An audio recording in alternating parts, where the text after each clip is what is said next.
안녕하십니까? 사랑, 희망, 생명을 전하는 복음방송 진리의 뜰입니다.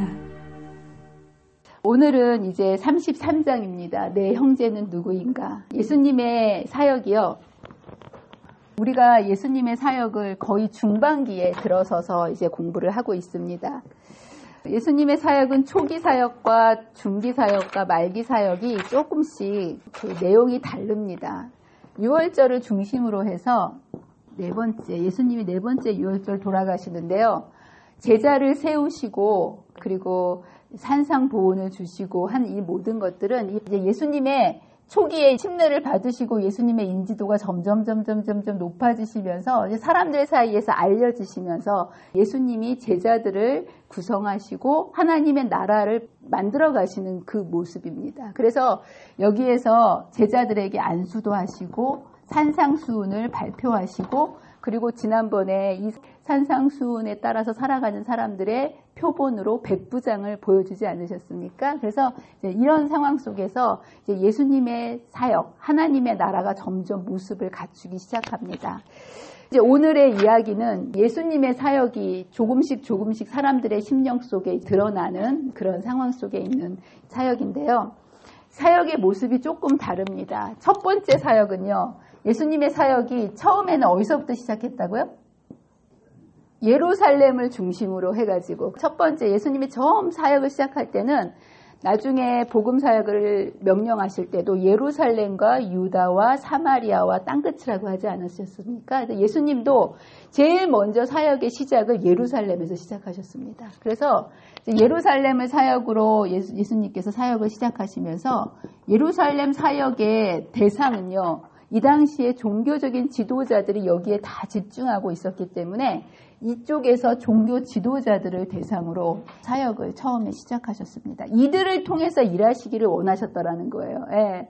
그래서 이제 이때 니고데모도 만나고 또 예루살렘을 중심으로 많은 사역을 하셨지만 이들이 예수님을 받아들였습니까?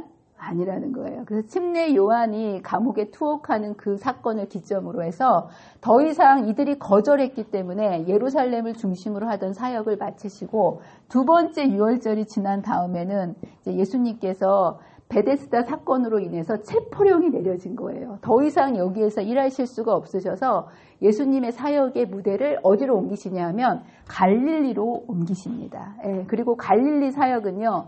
장소만 바뀐 것이 아니고 대상도 바뀝니다. 여기가 그 당시 엘리트 계층이었던 지도자들을 대상으로 복음을 전하셨다면 이제 중기에 들어가셔서는 이들이 거절했기 때문에 민중들에게로 대상이 바뀌면서 사역의 내용도 조금 바뀝니다. 이들이 이제 처음에는 가르칠 때도 회당을 중심으로 사람들이 모여 있는 곳이 회당 아니겠습니까? 예수님이 별로 인지도가 없었기 때문에 처음에는 복음을 전하실 때 예루살렘이나 회당을 중심으로 가르치시다가 점점 종교 지도자들의 배척을 당하셨기 때문에 공식적인 회당에서는 이제 예수님을 가르칠 수 있기가 좀 힘들었고 또 한 가지 주님께서 회당을 피해서 천연계 속에서 사람들을 가르칠 수밖에 없었던 이유는 점점 예수님의 인지도가 높아지고 갈릴리 지역에서는 너무나 많이 밀려드는 사람들 때문에 조그마한 회당에서 가르치실 수가 없는 거예요. 예수님이 나타나시면 2,000명, 3,000명, 5,000명씩만 모여들기 때문에 예수님께서 더 이상 회당을 중심으로 가르치시지 않고 이제 자연 쪽으로 나가시는 모습을 보게 됩니다. 그리고 가르치시는 내용도 처음에는 직접적인 말씀을 하셨다면 중간으로 갈수록 이 지도자들의 반대가 너무 심하기 때문에 트집을 잡고 죽이려고 하지 않겠습니까? 첩자를 보내서 말끝마다 죽이려는 어떠한 그 트집을 잡으려는 그게 심해졌기 때문에 첩자들에게 빌미를 주지 않기 위해서 모든 것들을 대부분 비유를 통해서 말씀하시기 시작했던 때가 바로 이 두 번째 유월절 지나면서 민중사역 할 때 그렇게 하는 모습을 보게 됩니다. 또한 민중들이 대상이었기 때문에 빌미를 주지 않도록 그리고 편견과 마찰이 없도록 비유를 통해서 말씀하신 이유도 있지만 민중들이었기 때문에 좀 더 이해가 용이할 수 있도록 모든 것들을 천국의 사물들이 영적인 거기 때문에 사실 인간이 이해하기 쉽지 않겠습니까? 그래서 이 땅에서 쉽게 접하는 많은 사물들을 통해서 천국의 영적인 것들을 깨우치게 하시기 위해서 비유를 통해서 이제 가르치시는 모습을 보게 됩니다. 그리고 세 번째는 이 비유를 통해서 말씀을 하시게 되면 보통은 모든 공부를 하고 나가게 되면 잊어먹지 않습니까? 그죠? 예. 근데 비유는 실생활 속에서 접할 때마다 연상법. 그래서 씨 뿌리는 자의 비유가 이렇게 예수님께서 사람들에게 얘기해 주시면 당시에 사람들이 밭에 나가기만 하면 늘 씨 뿌리는 사람들을 보면서 아, 이렇게 예수님께서 말씀하셨지. 언제든지 영적 사물이 다시 머릿속에 기억되면서 그 영적인 교훈들이 삶과 연결될 수 있도록 주님께서 이제 비유로 사람들에게 말씀해 주시는 모습을 보게 됩니다. 여러분 이때 있었으면 예수님 말씀 들으러 여러분도 가셨겠습니까? 예, 저도 꼭 갔을 거예요. 근데 예수님께서 정말 이런 어마어마한 하늘로부터 영적 진리들을 강물처럼 이 백성들에게 쏟아부었을 때 얼마나 백성들의 마음속에 기쁨과 여러분들 지난주에 보니까 막 얼굴이 다 살아 움직이시더라고요. 말씀만 이렇게 주었을 뿐인데도 여러분의 심령이 살아나가지고 그렇게 행복해 하시는 모습을 저는 뒤에만 봐도 느낄 수가 있겠더라고요. 근데 예수님이 말씀하시면 오직 하겠습니까? 근데 이때 이제 예수님께서 이러한 귀한 말씀과 병자들을 고치시고 이러한 사역들을 하시는데요. 참 놀랍게도 예수님께서 하시는 사역에 대해서 사람들의 반응이 달랐다라는 거예요. 네, 똑같은 일을 보고 전혀 다른 반응을 하는 이제 모습을 보게 됩니다. 오늘의 이야기는 마태복음 12장에 나오는 이야기인데요.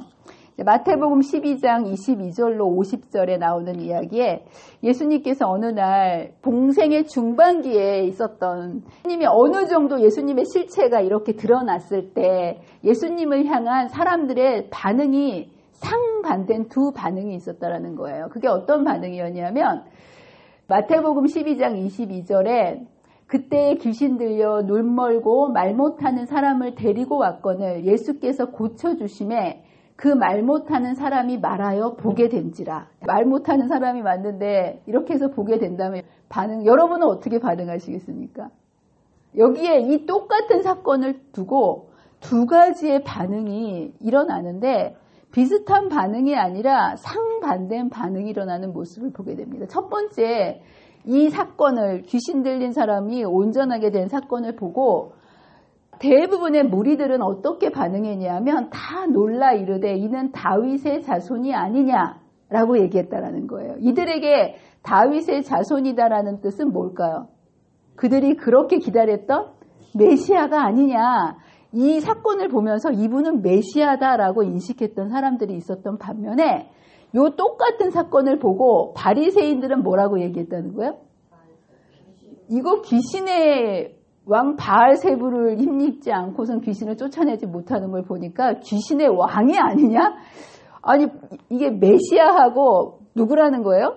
귀신의 왕이 아니냐라는 상반된 반응이 보인다라는 거예요. 어떻게 이렇게 똑같은 것을 보고 사실 누가 더 똑똑한 사람들입니까? 이 당시에 지식인들은 바리새인 아니겠습니까? 이 무리들은 사실 민중들이기 때문에 백성들이 많이 배우지 못했던 사람들인데 그럼에도 불구하고 귀신 들린 사람이 나은 걸 보고서 이들은 다윗의 자손인 메시아임을 알아봤고요. 여기 바리새인들은 귀신의 왕이라고 얘기를 합니다. 어떻게 이런 일이 있을 수 있을까? 여러분들 제가 전에도 한번 말씀드렸지만 사람은요. 어떤 일을 만나게 되면 이것에 대해서 반응을 하게 됩니다. 이 사건에 대해서 이것이 어떠한 감정과 행동으로 나타나게 됩니다. 근데 많은 사람들이 이 사건 때문에 내 감정이 상하고 이 사건 때문에 내가 행동한다고 생각하지만 사실은 인지심리학에서는요.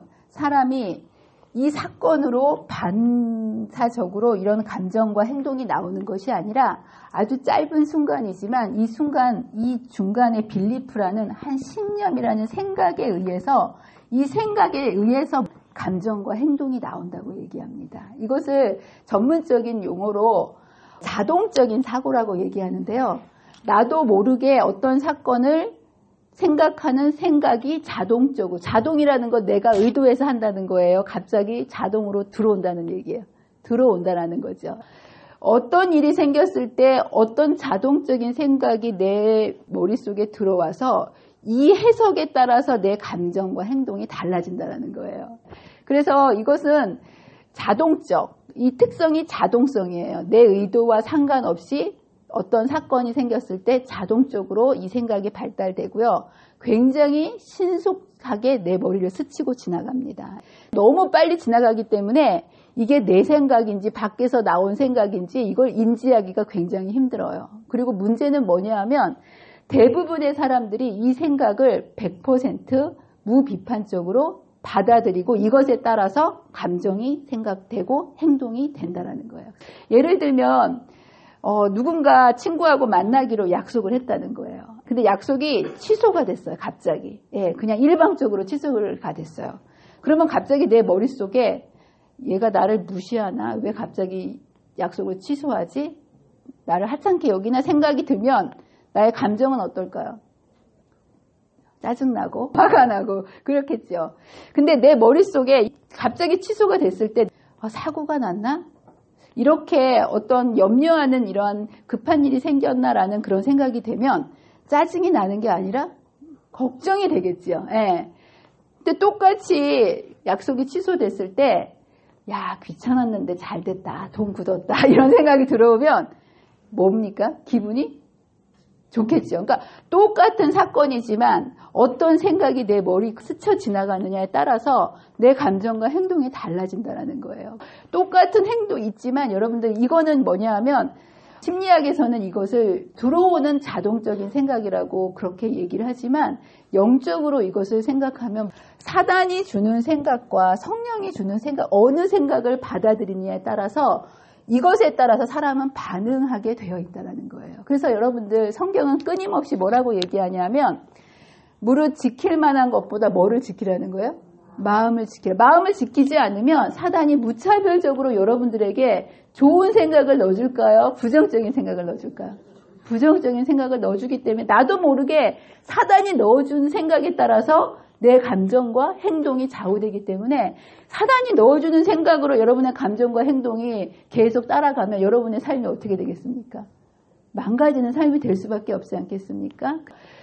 여러분의 마음은 근데 여러분이 지킬 수가 없어요. 그렇지 않겠습니까? 이게 무차별적으로 주어지는 이 생각들 속에서 누가 마음을 지켜낼 수 있겠습니까? 이 마음은요, 예수님만 지켜주실 수 있는 거예요. 빌립보서 4장 7절에 보면 그리스도의 평강이 너희의 마음과 생각을 지키시라. 여러분이 매 순간 어떤 생각이 나의 삶을 다스리는지를 정말 너무나 짧기 때문에 자동적이고 신속적인 이 생각이 스쳐 지나갈 때마다 이것이 누구로부터 온 생각인지를 여러분들 잘 이렇게 마음을 지켜주시도록 하나님께 구하지 않으면 100% 누구나 인간은 누구의 생각을 받아들일 수밖에 없다라는 거예요. 사단. 이제 주님께서도 이 땅에 계실 때 이 선악간의 싸움이 바로 인간의 마음을 두고 놓는 싸움이라는 거예요. 하나님이 사단과 하나님께서 뭐 물질을 갖고 싸우겠습니까? 이것은 선택의 싸움이기 때문에 이 두 생각이 들어올 때 어느 것을 선택하느냐에 따라서 선이 이길 수도 있고 악이 이길 수도 있는 거기 때문에 하나님께서는 끊임없이 성령의 역사를 통해서 사람들이 바른 것을 선택하고 바른 감정과 행동을 가지고 행복하기를 바라시기 때문에 매 순간 가만히 생각해 보시면 두 가지의 생각이 들어온다는 거 여러분 꼭 아셔야 돼요. 이때도 마찬가지입니다. 이들에게 뭐 사단만 이런 생각을 주고 성령만 이렇게 준 것이 아니라 분명히 사람들의 마음속에 성령께서도 역사하시고 사탄도 역사하는 모습을 보게 됩니다. 그래서 여기 보면 이렇게 되어 있어요. 이 사건을 보았을 때 거기에 지켜 있었던 모든 사람들이 구주께 마음이 끌리지 않은 성직자들은 있었다 없었다? 이거는 누가 역사하신 걸까요? 성령께서 그 자리에서 진리 되시는 예수님을 깨닫도록 역사하시는 모습을 보게 됩니다. 그들은 성령의 음성이 저희들의 마음속에서 예수가 이스라엘의 기름 부음을 받은 자니 그의 제자가 될 것을 고백하라고 재촉하는 소리를 들었었다. 성령께서 끊임없이 그들의 마음속에 역사하셨다는 거예요. 저들은 예수의 임재하심의 빛으로 그들의 부정함을 깨닫고 그들로서는 만들어낼 수 없는 의를 사모하였다. 성령께서 이들의 마음속에 역사하셨을 때 이들은 부정할 수 없는 그것을 깨닫고 그 의를 사모하는 그런 마음이 있었다라는 거예요. 그래서 사단이 가만둘까요, 안 둘까요? 예, 여기에다가 사단이 또 반격합니다.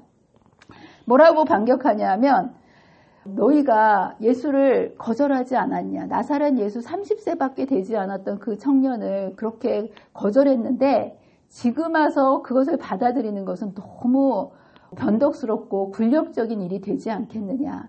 자존심도 상하지 않냐. 너희들은 납비고 저 청년은 배우지도 않은 그러한 청년인데 저 청년의 말을 받아들이기에는 너희 너무나 자존심 상하지 않냐. 이렇게 사단이 뭐라고 얘기한다라는 거예요? 속삭인다라는 거예요. 예.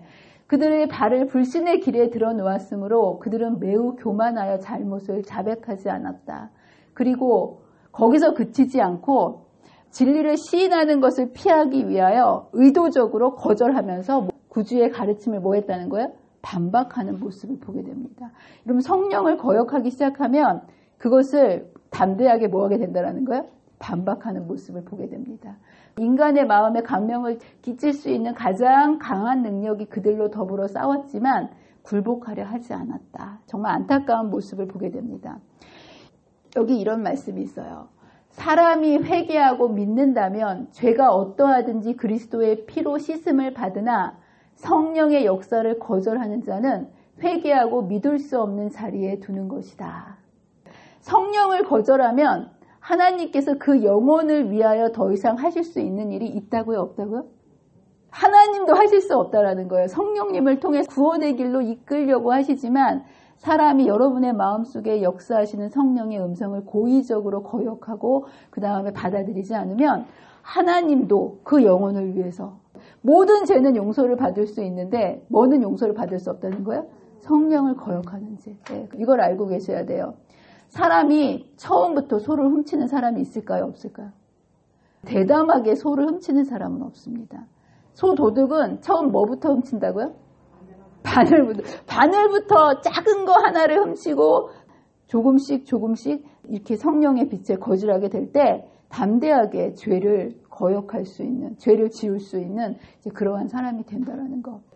성령께서는 사람이 이러한 죄로 하나님을 떠나서 영원히 죽지 않도록 하기 위해서 우리의 마음속에 센서를 만들어 놓으셨습니다. 여러분들 불이 난다고 사람이 다 죽습니까?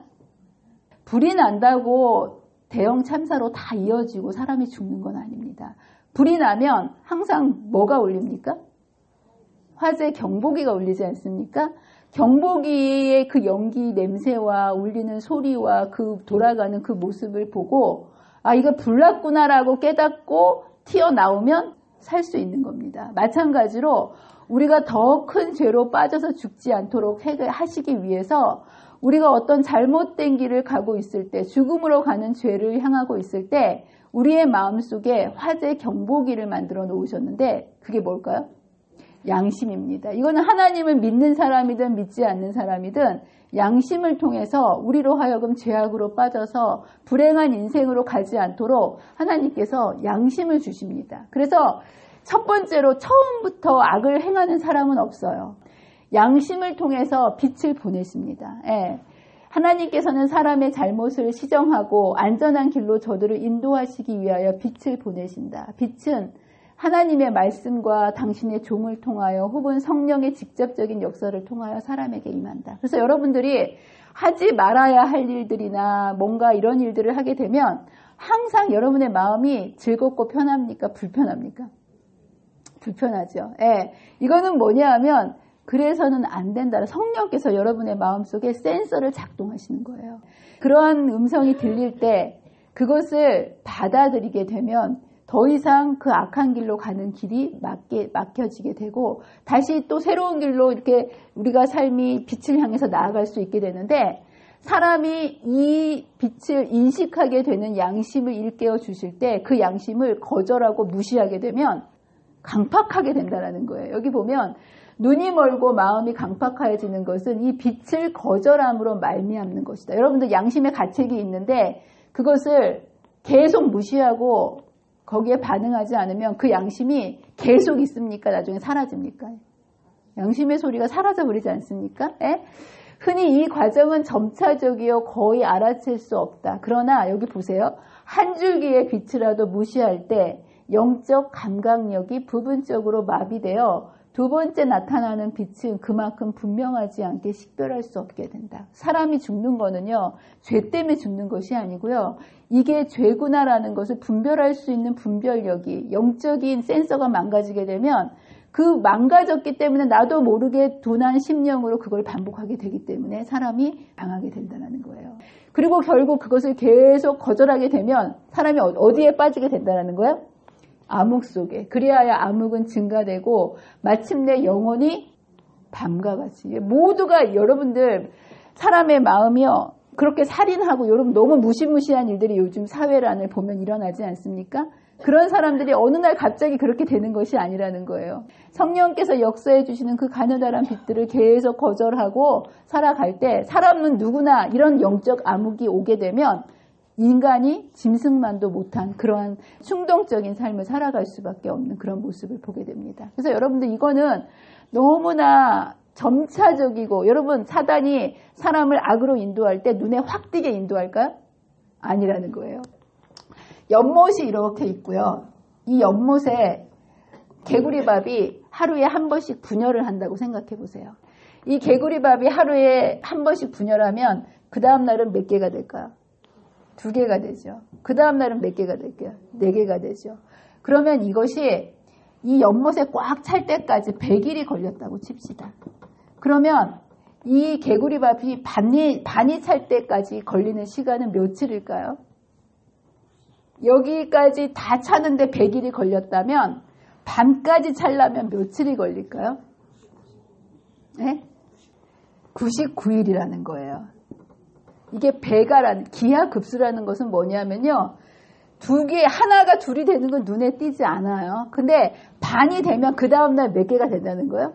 여기를 덮게 된다라는 거예요. 그래서 여러분들 암세포가 이런 식으로 번식하지 않습니까? 처음에는 보이지 않아요. 근데 암이 이미 발견됐을 때 손을 쓸 수 없다는 것이 뭐냐 하면 기하급수적으로 이렇게 늘어나기 때문에 이미 알았을 때는 더 이상 사람이 손 쓸 수 없는 그런 상태 속에 빠지게 되는데 죄악도 그렇다라는 거예요. 사단이 사람을 죄악으로 이끌 때는 아주 조그만 암세포 2개 되고 이런 건 아무것도 아니지 않습니까? 그런데 이것이 일단 눈에 띄게 되면 걷잡을 수 없는 속도로 번져나갈 수밖에 없다라는 거. 사단이 인간을 그렇게 죄악으로 이끌어가는 모습을 보게 됩니다. 그러면 여러분들 성령의 역사를 거절하는 경로가 무엇일까요? 거절하는 단계는 빛이 오는데 그 빛을 인식하지 못하고 거절하게 되면 암흑 속에 갇히게 되는데요. 그렇다면 사람은 어떻게 성령의 역사를 거절하게 되는 걸까? 궁금하지 않습니까? 성령의 역사가 올 때 무엇을 통해서 성령의 역사를 거절한다고 성경은 이야기하고 있냐면 말이라는 거예요. 되게 의외지 않습니까? 여러분들 말이라는 게 정말 중요합니까? 안 중요합니까? 성령의 역사를 거절하는데 효과적으로 사단이 이용하는 게 뭐라는 거예요? 말이라는 거예요. 전에 제가 산상보훈에서도 말씀드렸듯이 너희가 사람 사이에서 좋은 관계를 갖기 위해서 절대로 하지 말라 한 것이 뭘까요? 남을 비판하지 말아라. 예, 그만큼 여러분들 사람들의 관계를 해치는 것이 비판하는 말이라는 얘기고요. 사단도 무엇을 통해서 성령을 거역하도록 만드냐 하면 말을 통해서라는 거예요. 여기 뭐라고 되어 있냐면 선한 사람은 이렇게 얘기하면서 37절에 뭐라고 얘기하냐면 내 말로 의롭다함을 받고 내 말로 정죄함을 받으리라 라고 얘기하면서 마지막 때 심판을 받을 때 행동으로 받는다는 거예요? 말로 받는다는 거예요? 짐승은 심판 받을까요? 안 받을까요? 왜 안 받을까요? 말을 할 수 있고 언어를 가지고 문자를 가진 것은 누구밖에 없습니까? 사람밖에 없어요. 여러분들이 뭐 만물의 영장이라고 되게 프라이드를 가지시는데 사실 여러분들의 유전자와 짐승의 유전자는 뭐 그렇게 다르지 않습니다. 생쥐 실험을 하는 이유가 뭐냐면 생쥐의 유전자가 인간의 유전자랑 비슷하기 때문에 약을 개발하고 이랬을 땐 사람한테 직접 못하니까 비슷한 유전자를 가진 누구한테 하는 거예요? 쥐들한테 하는 거예요. 그래서 유전자로 따지면 그렇게 다르지 않아요. 근데 사람과 짐승을 구별하는 중요한 한 가지 요소가 뭐냐면 언어라는 거예요. 그리고 이제 문자인데 여러분 생각에 말이 마음을 지배할까요? 마음이 말을 지배할까요? 마음이 말을 영향을 끼친다. 다 동의하십니까? 마음이 말에 영향을 끼칩니까? 말이 마음에 영향을 끼칩니까? 다 달라요. 예. 근데 여기 보면 성령을 거역하는 죄에 대한 그리스도의 경고는 무익하고 악한 말에 대한 경고와 밀접한 관련을 가지고 있다. 말은 마음에 품고 있는 것의 표시이다. 그래서 마음에 있는 것을 말로 말함이라. 대부분의 마음에 있는 것이 말로 나오지 않습니까?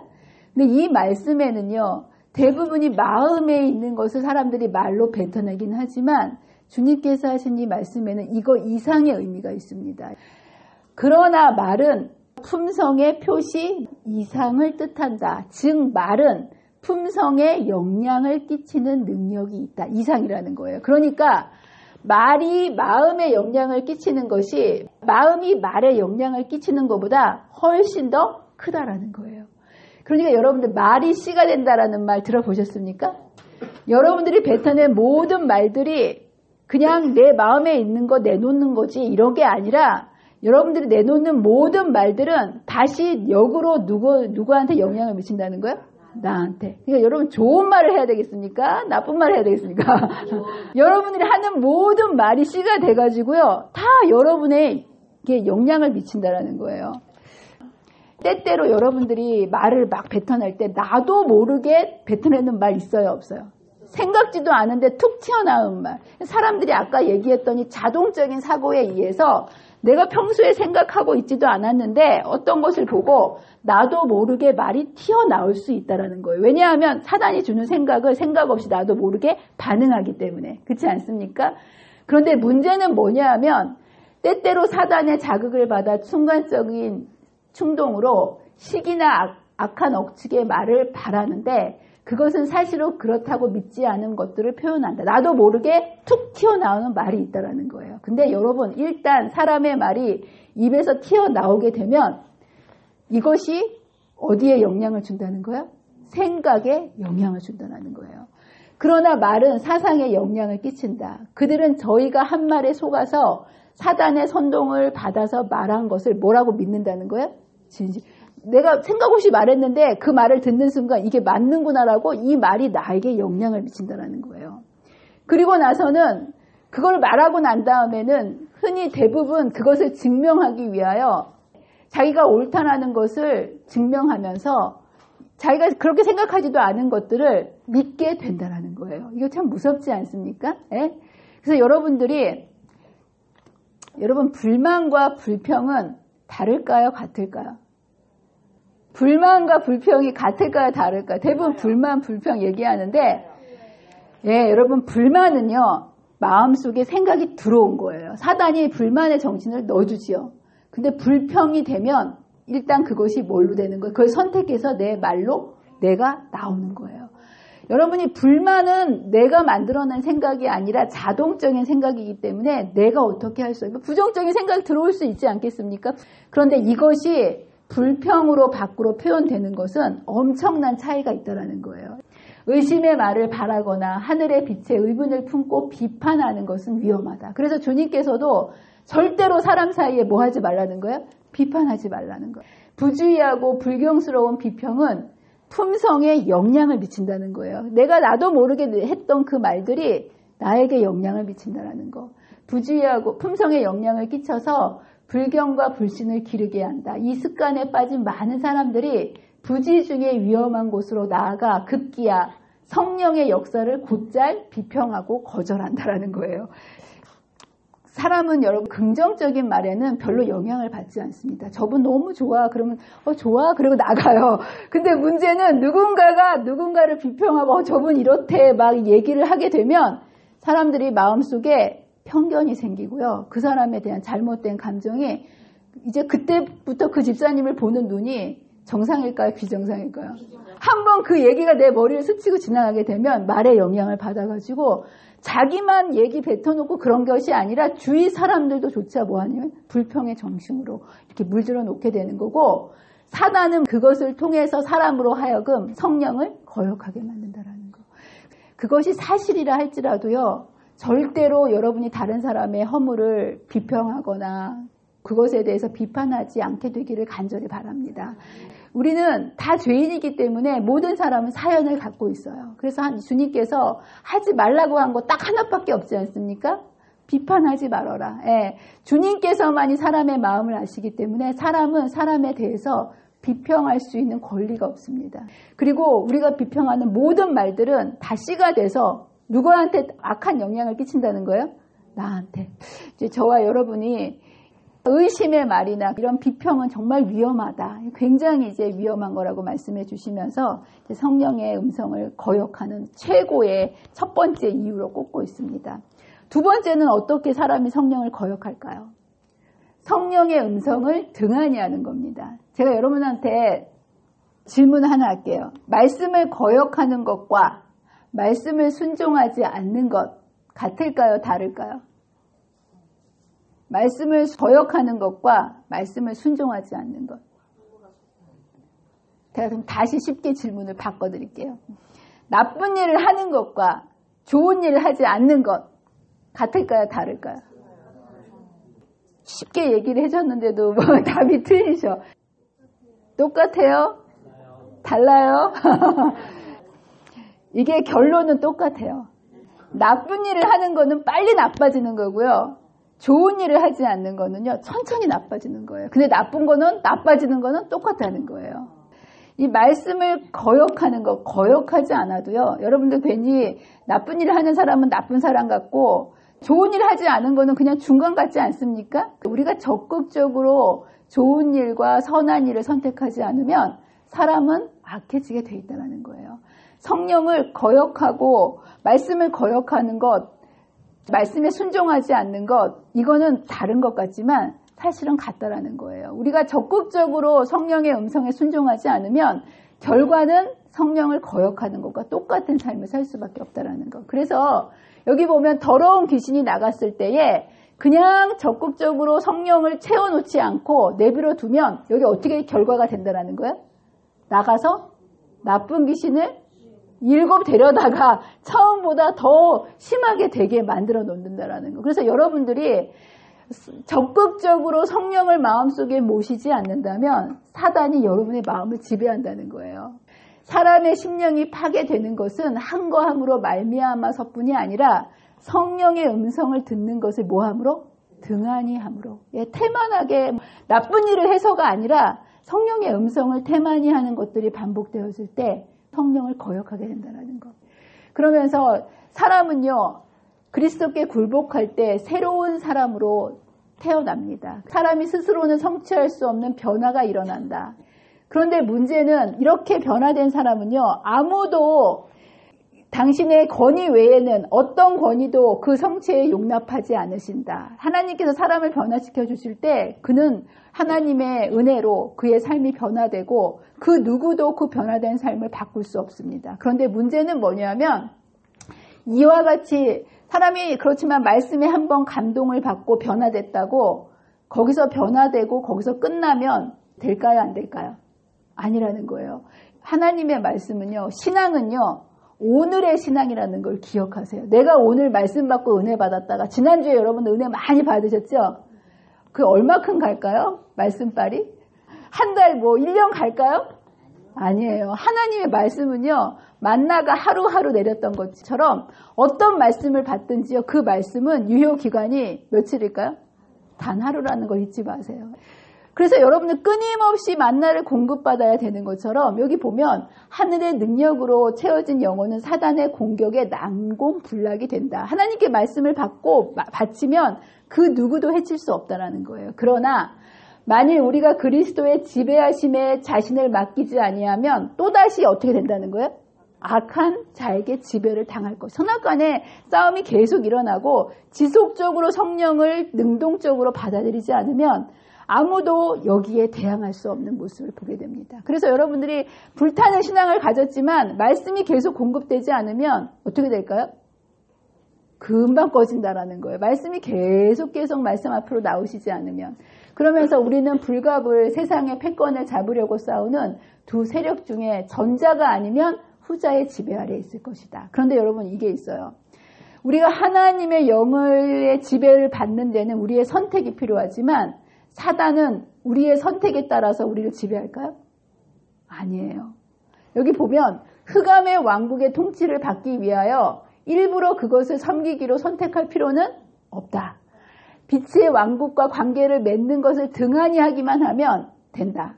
우리가 하늘의 능력에 협력하지 아니한다면 사탄은 우리의 마음을 점령하여 그것을 자신의 거처로 삼을 것이다 라고 얘기합니다. 성령의 이 능력이 있도록 계속해서 순간마다 자신을 굴복시키므로 하나님과 산 연락을 가지지 않는다면 우리는 정복당할 것이다. 그리스도와 개인적으로 친숙하고 계속적으로 교통하지 않는다면 우리는 원수의 마음대로 되어 마침내 그의 명령을 쫓을 것이다. 그래서 여러분의 신앙은요, 오늘의 신앙입니다. 오늘 말씀을 받아야 되고 그 말씀에 따라 승리해야 되고 또 그 성령의 지도하심에 굴복하지 않으면 내일 나는 무너질 수도 있다는 거. 또 마지막으로는요, 직접적으로 성령의 음성을 무시하고 거부할 때 사람은 거스르는 죄악의 길로 어둠 속으로 갈 수밖에 없는 모습을 보게 됩니다. 여러분들, 예수님께서 이렇게 이런 이적을 행했을 때 백성들은 성령을 받아들이는 사람들은 메시아라고 얘기했지만 아무리 똑똑했던 그 당시의 지도자였지만 이 성령께서 주시는 그 빛을 거절했을 때 예수님을 뭐라고 얘기했다고요? 귀신의 왕 바알세불이라고 얘기하지 않았습니까? 그렇다면 여러분 생각에 예수님의 부모들과 형제들은 예수님을 뭐라고 얘기했을 것 같으세요? 예수님이 이 땅에 33년 반을 계시지 않았습니까? 예수님을 가장 가까이에서 가장 오랫동안 보았던, 예수님을 느끼고 깨달을 수 있었던 특권을 가진 사람들이 있다면 사실 예수님의 가족들 아니겠습니까? 탄생 때부터 돌아가실 때까지 모든 가정을 예수님 곁에서 있었던 사람. 제자들은 3년 반 정도 있었을 뿐이에요. 그렇지 않겠습니까? 가장 빛을 많이 받은 사람을 꼽으라면 예수님의 어머니와 가족들인데요. 그렇다면 과연 이런 성령의 빛을 가장 많이 받았던 예수님의 어머니와 형제들은 예수님을 뭐라고 얘기했을 것 같으세요? 이런 반응을 보입니다. 참 놀라워요. 아무리 무식한 사람들이라도 빛을 받아들이면 올바로 진리를 깨닫는 반면에 아무리 빛을 많이 받았어도 이들은요, 말씀을 받아들이고 진리를 받아들였습니까? 사람들의 반응과 사람들의 소문과 평가에 반응했습니까? 예, 이들은 예수님이 밥도 안 잡수시고 잠도 안 주무시면서 사람들을 고치는데 막 사람들이 여기서는 바알세불이라고 한다. 잠도 안 자신다. 막 이런 얘기를 들었을 때 여기 보면 요셉의 아들들은 예수께서 하시는 사업에 대하여 거의 공감을 표시하지 않았다. 그들이 예수의 생애와 활동을 관하여 들은 소식은 그들을 어떻게 만들었다는 거예요? 경악과, 여러분 경악 이런 얘기는 좋은 데 쓰는 거예요? 나쁜 데 쓰는 거예요? 아, 이거 귀신의 왕 아니야? 이렇게 경악을 금치 못했다는 거예요. 당황과 이런 걸로 충분하게 했다라는 거예요. 그러면서 이들은 성령의 빛에 반응한 것이 아니라 사람들의 소문과 비판에 반응함으로 사단의 역사를 받아들임으로 예수의 관계로 말미암아 저희들의 임한 비난을 뼈저리게 느꼈다라고 얘기하면서 그냥 거절하는 정도가 아니라 한술 더 떠가지고요. 뭐라고 얘기했다라는 거예요? 예, 활동을 중지하라고 설득하든지 강권하기로 결정하였다. 그리하여 그들은 그를 설복할 수 있으리라고 생각하고 마리아에게 그들과 협조하기를 권하였다. 그냥 거절하는 정도가 아니고요. 발벗고 나서서 못하도록 강권하는, 예수님의 사역에 사실 제일 힘이 되어줘야 될 사람들이 누구였겠습니까? 예, 형제들 아니었겠습니까? 그럼에도 불구하고 성령의 빛을 거절했을 때 이들의 분별력이 다 어둠 속에 갇혀서 예수님을 그의 행동에 대해서 귀신의 왕 바알세불이다. 이것에 동의하고는 예수님을 못하도록 방해하고 막는 모습을 보게 됩니다. 이것을 보고 예수님께서 이렇게 말씀하신 거예요. 누구든지 하늘에 계신 내 아버지의 뜻대로 하는 자가 내 형제요 자매요 어머니라. 믿음으로 그리스도를 받아들인 자들은 다 인간적인 혈육 관계보다 더 가까운 관계로 그리스도께 연합하였다. 그들은 예수께서 아버지와 하나가 되신 것처럼 예수와 하나가 될 것이었다. 예수의 어머니는 당신의 말씀을 믿고 행하는 자로서 육친 관계에 의한 것 이상으로 더 예수와 가깝고 구원받을 수 있는 관계를 가지고 있었다. 그러나 여러분 보세요. 예수님을 개인의 구주로 받아들이지 않는 한 예수의 형제들은 예수와 맺어진 관계에서 아무 유익을 받지 못할 것이었다. 여러분 세상에서는 혈연으로 굉장한 특권과 이득을 얻을 수 있지 않습니까? 그래서 요즘에 뭐 대통령 영부인을 사칭해갖고 사기를 벌이고 막 그런다는데 이 땅에서는 이 혈연과 지연이 굉장한 영향력을 미치고 그것으로 이득을 받을 수 있어요. 그런데 하늘나라에서는요, 인간의 혈연이 작동을 합니까? 안 합니까? 안 한다라는 거예요. 예. 예수님의 어머니나 형제들이라 할지라도 예수님을 개인의 구주로 받아들이지 않는 한, 성령의 초청에 응답하지 않는 한 구원에 유익이 있을까요? 없을까요? 없다라는 거예요. 그래서 여러분의 구원은 내가 얼마나 예수님을 수십 년간 믿었다. 내가 교회에서 어떠한 직분을 가지고 있다. 내가 모태교인이다. 내가 이렇게 봉사했다. 이런 거하고는 아무 관계가 있을까요? 없을까요? 없다라는 거예요. 여러분이 오늘 예수님을 처음 믿기로 한다 할지라도 여러분의 마음속에 역사하시는 성령의 역사를 통해서 주시는 그 빛을 통하여 구주를 분별하지 못한다면 교회를 수십 년간 다녀도 예수님을 못 만나고 여러분의 구원과 상관없는 신앙생활을 하고 있을 수도 있다는 거. 네, 그래서 여러분들 매 순간순간 여러분들이 확인하셔야 돼요. 내가 인간의 말에 의해서 살아가고 있는가? 아니면 성령의 세미한 음성에 따라 순종하며 진리의 빛에 따라 살아가고 있는가? 하나님을 열심히 신앙생활을 하는 것 참 중요하지만 그것보다 더 중요한 건 내가 성령의 음성에 따라 신앙을 하는 건지 내 생각대로 신앙을 하는 건지 여러분들이 주의 깊게 생각하시면서 저와 여러분이 매일매일 우리를 진리로 이끄실 수 있는 누구 한 분을 바라보셔야 된다는 거예요. 믿음의 주여 온전케 하시는 예수님을 매일매일 바라보시고 그분의 은혜를 구하실 때 성령께서 여러분을 하늘까지 진리의 길로 인도하실 것이고 이 진리의 길을 통해서 저와 여러분의 꺼지지 않는 그 믿음을 가지고 실족하지 않고 하늘까지 갈 수 있다는 사실을 여러분 기억하시고 매 순간 성령의 음성에 순종하게 되시는 저와 여러분이 되시기를 간절히 바라면서 말씀을 마치도록 하겠습니다. 기도하겠습니다.